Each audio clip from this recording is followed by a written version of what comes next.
Oh, it warns you about the live stream now. Hmm. I want to welcome everyone joining us via live stream. This stream is a good preview of what one of the vidwheel creator network Zoom meetups is like. But if you want to get the full experience, join us at our next meeting, which is on August 19th at 8 p.m. Eastern. We'll be continuing to discuss our August theme of first videos. That event will be published on the vidwheel LinkedIn page. It's up there now, actually. We'll also include it in the description when this goes to a recorded format of this live stream. So on to the main event. Tonight, we are going to hear about first videos from someone who's been on camera a lot. Emmy Award-winning former news anchor Kerry Barrett is going to present the Video IQ project. Kerry, thank you very much for taking the time to speak to this group. Are you ready to go? I am ready, baby. All right. So without further ado, Kerry, the floor is yours. And if you need to share or anything, feel free. Otherwise, I can spotlight you. Awesome. Well, thank you so much. Thank you to all of you who are joining us tonight. I am incredibly excited to be here. And oh, by the way, that's one of the things I tell people to never start their videos with, because what's the alternative? I'm really pissed off at being here. You're not going to say that. So don't waste anybody's time. We're going to talk about how to get comfortable on camera and why should you listen to anything that I say? Well, I'll give you just a tiny bit of backdrop. So I had my on-camera debut on live TV as a broadcast, a TV news reporter and anchor. And let me tell you, it was wildly painful. Not only was I just terrible at it, I was also terrified of it. You're looking at somebody who, while she finished her career in TV news, speaking live on camera in front of millions of people every day, actually started out in the back of the room, very likely in the fetal position, quite possibly in a puddle of her own vomit and hyperventilating. That's how debilitating my fear of just speaking even to a small room of people, let alone the internet where all of your mistakes and flubs live on in perpetuity. If you put my name into YouTube, you will see plenty of them. So please don't do that. What getting comfortable on camera has to do with is really three things. It has to do with performance, has to do with passion, and it has to do with the other dreaded P word, which is practice. And I know it's painful.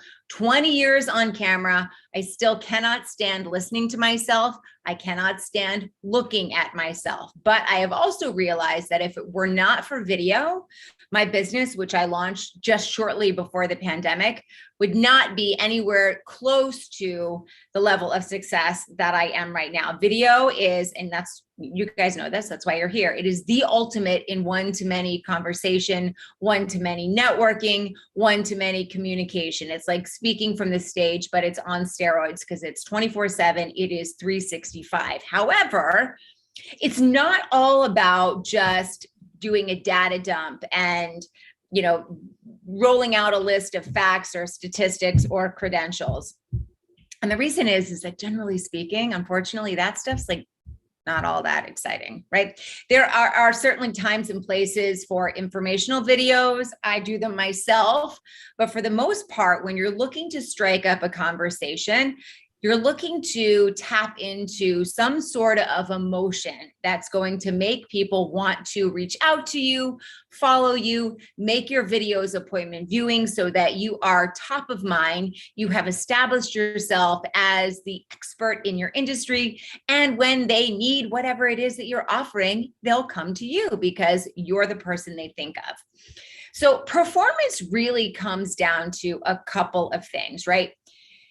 And it's nerve-wracking being on camera. I get it. Performance simply means that if you're not cringing at your videos, barring all of the other head junk that we have going up here, if your videos are good and you're not cringing, your audience is not going to cringe as well. And it also means trusting that you did the work. So I liken being on camera I'll give you a sort of an example here, right? Let's say you open up a website and it's a white background, it is black text, and it's just word after word after word after word after word after word after word, right? It's mind-bogglingly boring, and it's hard to make sense of as well. Let's say you open up another website and the words are exactly the same, but instead of just being one word after another, they're broken up, meaning there are clearly delineated sentences and there are clearly delineated paragraphs, and maybe even the main points are in bold. And if there's a list of items, the 3 main tips to doing the perfect warrior pose, maybe those items are bulleted. And then along with all of that other stuff, there's maybe some pictures or some graphics or maybe a little video to go along with it. Which website are you going to look at? If you're like me, anything like me, you're going to look at the second one. The words are the same, but the delivery is different. And that's the same with video. The words can be exactly the same, but if your delivery isn't on point, and your delivery gets on point by you getting comfortable, or at least being able to perform until you are comfortable, that video is not a bad video, it's an off video, right? There's not good and bad video in terms of your clients' minds or your potential customers' minds.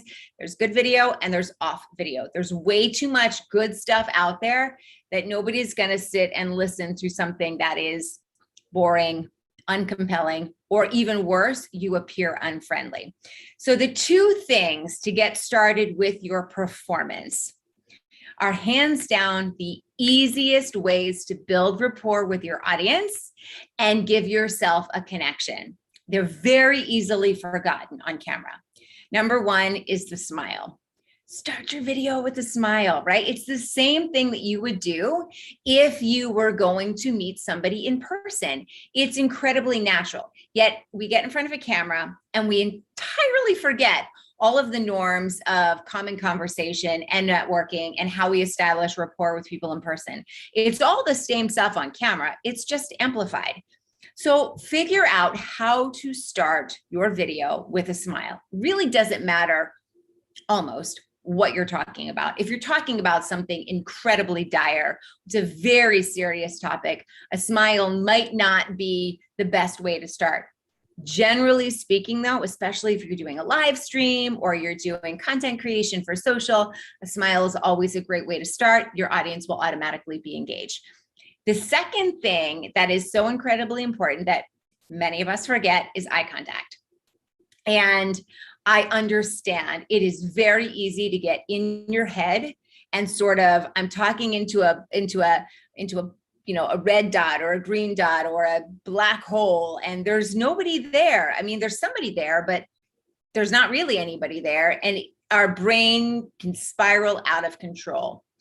Also, don't forget, the best way outside of a smile to establish rapport and connect with somebody is by looking at them in the eye. So I'm going to draw a little bit on my news background here. And the reason, if you watch a single news anchor at the desk, let's say, whoever's your favorite, whether you're a Lester Holt or a Sean Hannity guy, the reason that they're framed fairly tightly is not, accidental. They're framed that way because it gives the audience the opportunity to feel like they're looking into that person's eyes. And when the audience feels like they're able to look into your eyes and you're not sort of slinking off in the corner and being a little shady and, looking wherever, they feel a closer connection to you. And I realize it's all virtual and it feels super awkward, but the person on the other side of the lens, they don't see any of that. All they see is you talking to them in the eye, right? And so I get it. There's all sorts of mind junk that plays with us when it comes to this. But I want you to imagine for a second, if somebody is sitting here, right? That's where my camera is. And I am instead talking this way. In real life, we would never do that because it would be rude. It would seem like we don't know where the person is to whom we are speaking. And after a while, we begin to wonder why that person won't look us in the eyes, right? Although we may not recognize that consciously, there's a little seed of doubt that's planted about why this person won't look me in the eye. Are they being shady? What's going on here?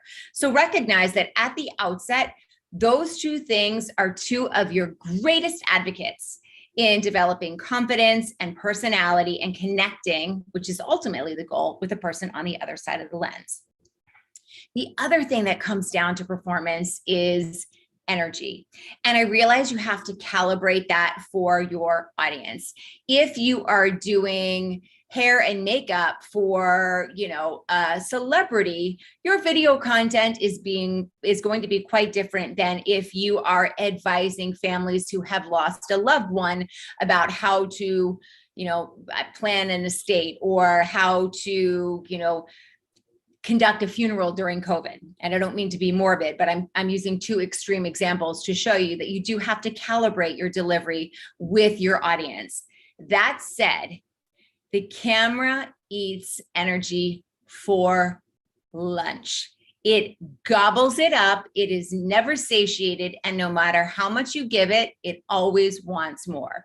So what I advise people to do when they are on camera is to amp up their energy. Much like if you were speaking from a stage and you're speaking to the person in the back row, when you're on camera, you are always speaking to the person in the back of the room. And that means amping up your energy by about 10 to 15%. And I realize that for a lot of people, that is not at all where they want to be. It feels awkward. It feels over the top. And I absolutely understand that. The reason I understand it is because I remember early in my TV news career, reading a story on camera and really feeling like I was connecting with it. It was back when I was in Utah. It was about a missing mom and her two kids. And I remember reading it and I felt I was actually worried about them legitimately as a person, not just a news person, but as a human, as a mom myself, and connecting with it and like wanting to get the word out and hoping that they were found. And I got an email from someone who said, I don't understand why you delivered that news story in such a cold way. Don't you have a heart? Don't you care about those people? And I thought, well, yes, I do. I went back and I watched the tape. That's when it was on tape. It was a long time ago. And that viewer was right. I thought I was connecting with my words. I thought that I was delivering with passion. And actually, it just looked like I was reading. What I thought and felt that I was delivering was not at all what came through the lens. So you have to mitigate what the camera does by ramping up your energy. And there's a few ways to do that. Some of it's through really amplifying your facial expressions, being aware that a neutral face on camera can actually look kind of sour. Realizing that if you're not projecting and you're not varying the pace and the pitch and the tone and the inflection of your voice, you're going to sound monotone. And you have to vary, and you have to use pauses, and you have to change up the pace and the inflection in order to create those pattern interrupts that whomever is watching is going to keep engaged. So video lacks context. All you see of me is this tiny little box here. What you don't see is that there's a dog over in the corner who just pooped on the floor, that there's 3 children outside my door who are banging my head down or banging their heads on the door, and that I have a gin and tonic just off to the side. As soon as this is over, I'm ready to go, right? But you don't see any of that. You just see this. And that's where a lot of the challenge comes in with video. You have got to cut through all of that noise and connect with the person on the other side. So your comfort level doesn't really matter. It's how you deliver so that the other person receives your message in the way that it was intended. So larger than life facial expressions, understanding how body language works. So moving into the camera when you are excited about something, or you have something that's, a big news to drop, a new product, a new launch, something very cool that's happening in the tech space that you're in. Those nonverbal cues are also part of the methods that you cut through that lack of context and whatever noise is going on in the background with whoever's watching your video. You're creating interrupts through the way that you use your body and the way that you use your voice. And I recognize it is going to feel wildly uncomfortable when you first start doing it. You are going to feel like you are dressed, I want to say dressed and dragged, right? You're like larger than life, your makeup is heavy, your clothes are bright. You don't have to do all that, but my point is, regardless, that's how you're going to sound if you're delivering correctly. That's how you're going to feel if you're delivering correctly. Where you find that balance, where you get comfortable with feeling over the top so that it no longer feels over the top, is through practice. And again, I recognize that there is nothing I loathe more, and that most of us loathe more, than watching ourselves and listening to ourselves. That is the only way to get better. Right? There's a reason that I would go back and watch the tapes on the newscast, because performing is not where it ends. It's always about getting better. Once you know how to perform, you can sort of rest on those laurels. You're never not growing, hopefully, but you understand the performative elements of video, and then you can continue to refine them. You can continue to find elements of your delivery that you like and you want to expand upon. And then you will also find elements of your delivery that you really find cringe-inducing, but you didn't know were there until you started to watch yourself. So perhaps there are odd, facial expressions, or there are moments where you look cross-eyed. It's happened to me. Or there are certain words that you didn't realize, but you sort of slur when you're saying them. Sometimes that's just because you're not hydrated enough. That makes a big difference. But without watching, you won't find them. So what I always suggest doing is every day showing up, even if you are not going to hit publish or, hit post, getting onto Zoom, right? Or QuickTime or whatever it is that you use, opening up a window and just talking for a couple of minutes. One of the things that I used to do when I was a newbie reporter is I would take a random thing that I knew enough about, but didn't have a ton of background, a pen, right? I know what a pen is. I know what it does. Do I really know where they're made or how they're made or where ink is sourced from or how it's created? No, but I know enough about it to talk a little bit about it. So I'd start out with 30 seconds and I would ad lib about this pen or a paper clip or a piece of grass or, I don't know, whatever it is, a new lipstick color for 30 seconds until I got it down smooth, and there were no ums and there were no ahs. And even if I didn't really know what I was saying, I could get through it. And once I got through it smoothly, then I'd up it to 45 seconds. And then I would up it to 60 seconds. And then I would continue until I could get to the point where I'm talking about this pen for 5 minutes straight. And yes, I may be repeating myself. And no, you're not going to do that in your business video. I hope anyway. But what it gets you used to is just being comfortable talking. It's all it is getting comfortable talking and going back and watching. One of the other tricks that I use when I'm working with clients is I will take 20 questions, I will put them in a hat, and I will pull one out. And they're not business questions. They are questions about life or movies or, hobbies or something personal about them or whatever. And we'd just talk on camera. They deliver a soliloquy, if you will, for a minute or two. And we pick up the parts that they naturally got excited about. All right. So you're talking about a hobby that you love, or maybe you are, you make a great bolognese, and then go back and watch and see where the parts are in that video where you naturally get animated, and then try and pull that over to your business content where appropriate. Recognizing where you are authentically excited and how that comes out when you're speaking is a great way to bring your authentic passion and enthusiasm over to your business content. And recognize that at the end of the day, you're just there to educate people. We can always feel, or we can feel, I should say, a little bit pushy or a little bit self-promotional, which I get is sort of a yucky feeling for many of us. What I like to think about, and what I first started to think about when I started creating business video, is what are the things that I wish I would have known? What are the things that I wish somebody would have told me when I first started in the news business about on-camera delivery? And so I would create videos around that. And so it became a way, it's a mindset shift, to deliver value and get much more comfortable with what I was saying. I have zero business experience. I mean, less than zero. None. I was 9 months in before I knew what a P&L was. So just so we're all clear about how little I knew about business. And here I am on video trying to tell people how to grow business. I don't know what the hell I'm talking about. I just know video. So that's what I'm going to talk about.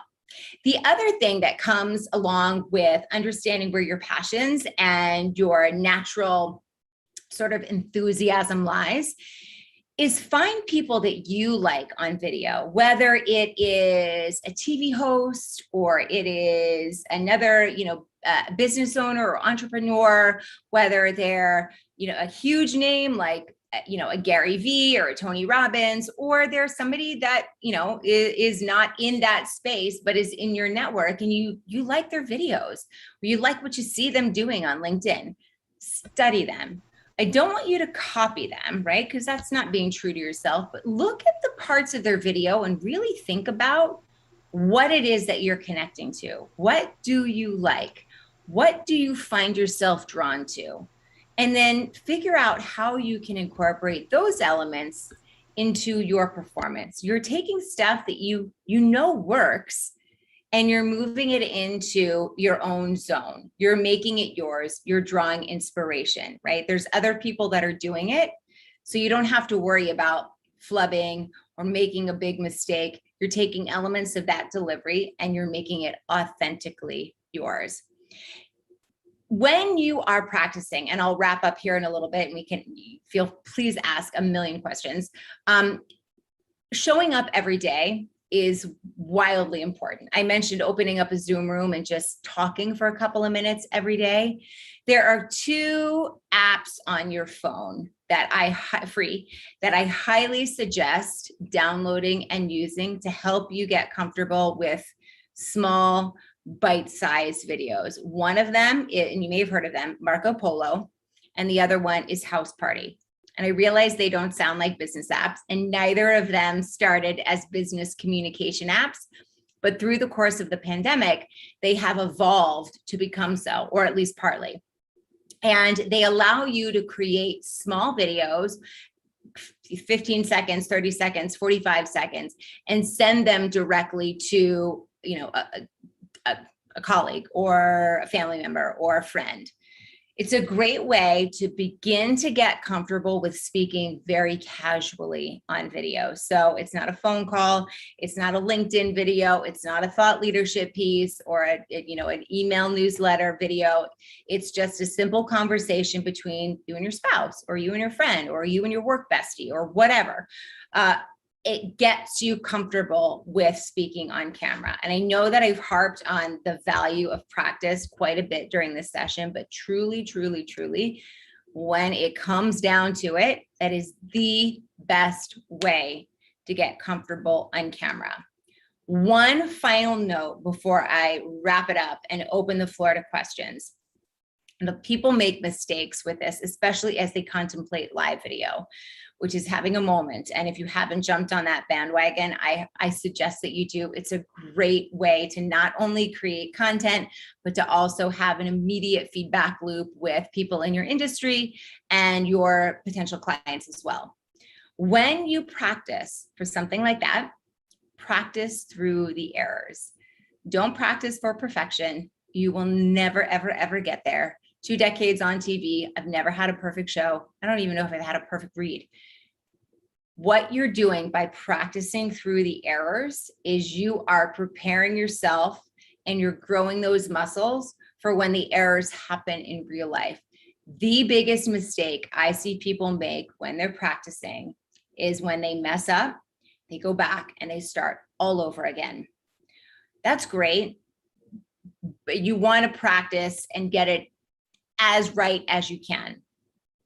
Again, perfection will never happen. If you don't know how to deal when you are on a live stream with your light going out or your slides being in the wrong order, or whoever is controlling your slides for you, advancing them too quickly or too slowly, and your mic goes out and you have an internet connection issue. If you don't practice through those moments, you'll never develop the skills to deal with them when they happen in real life. And they always will. And this applies not just to video, but to if you're, selling from the stage or you have a speaking engagement.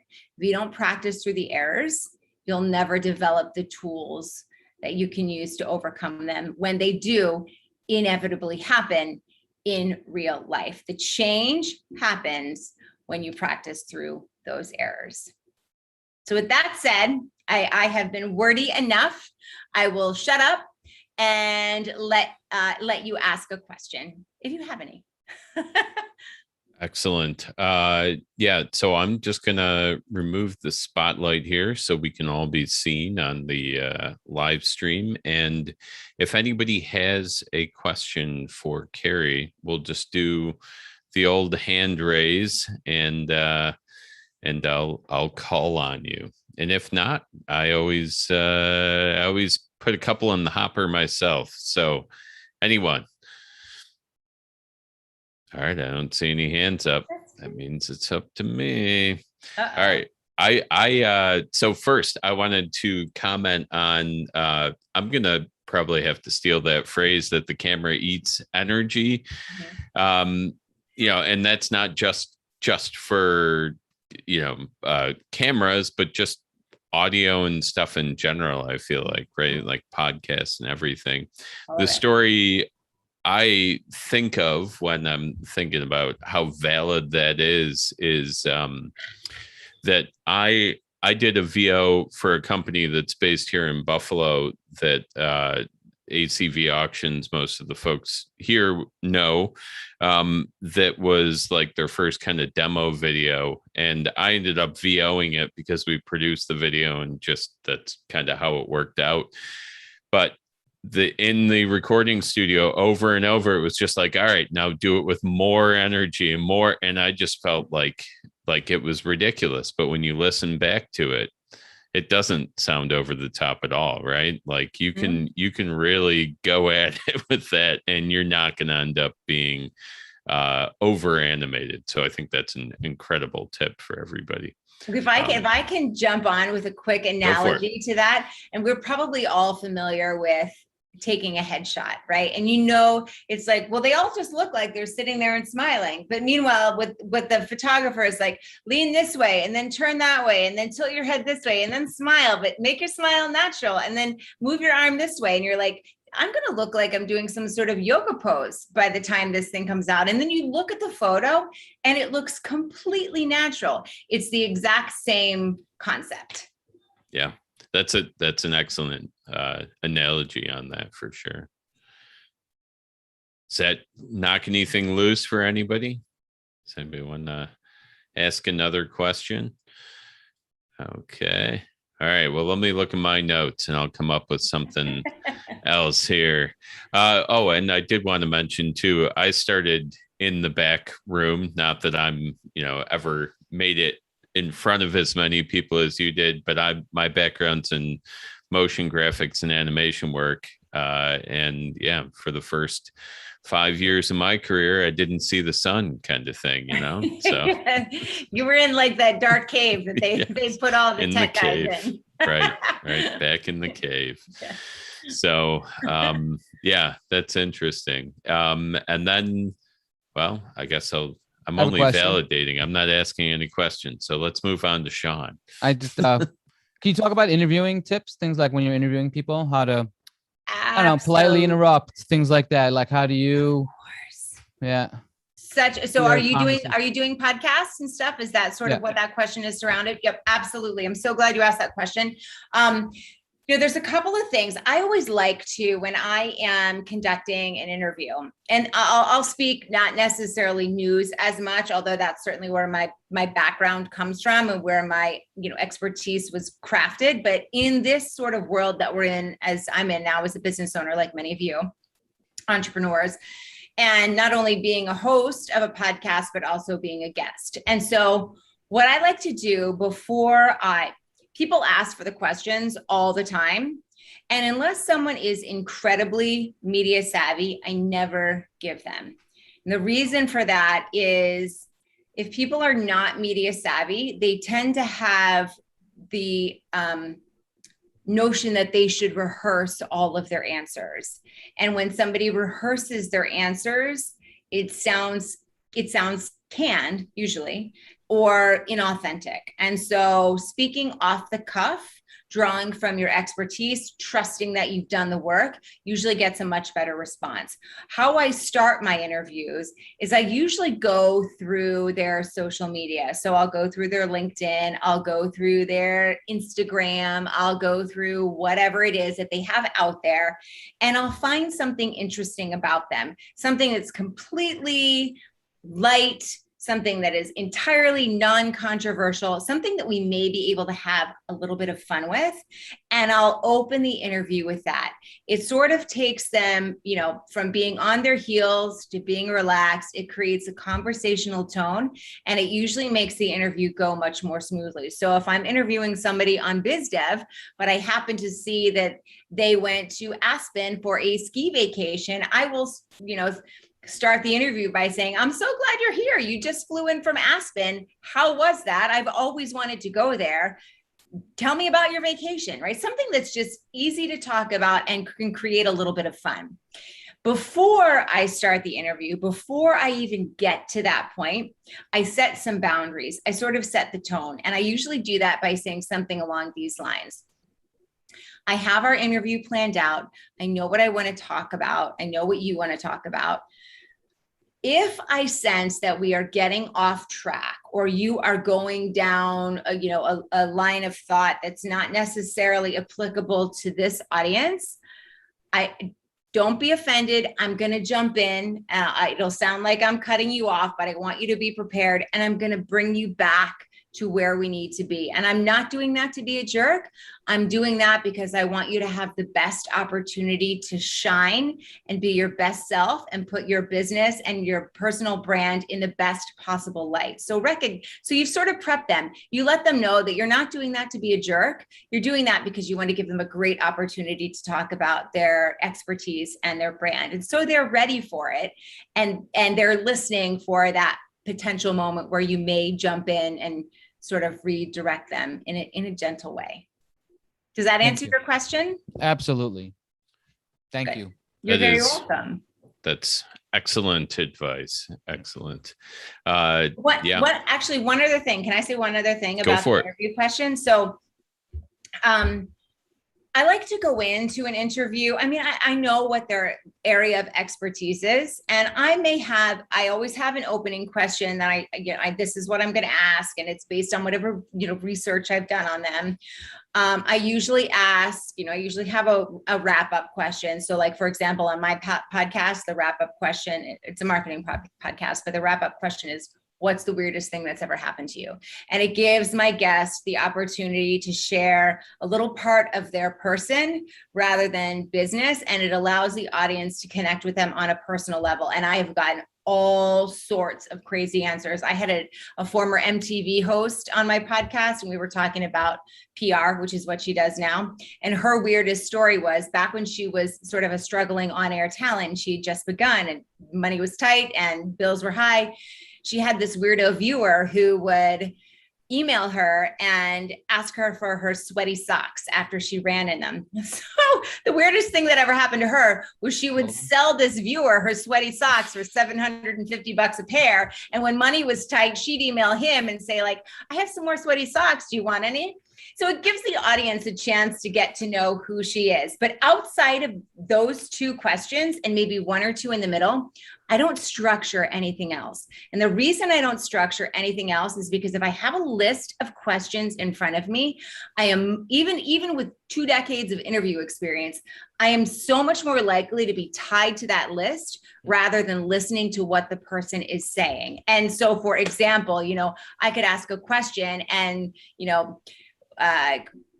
and the answer could be like, well, I'm from Mars and my dad is from Venus, but my mom's from Jupiter and all of my siblings live out on Saturn. And I'm like, okay, very good. Question number 4, how do you brand yourself? Right? I've missed the bomb. I've missed the bombshell.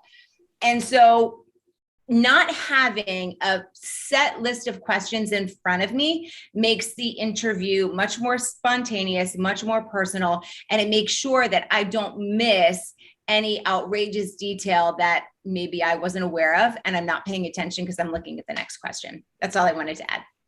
That's good. That's excellent.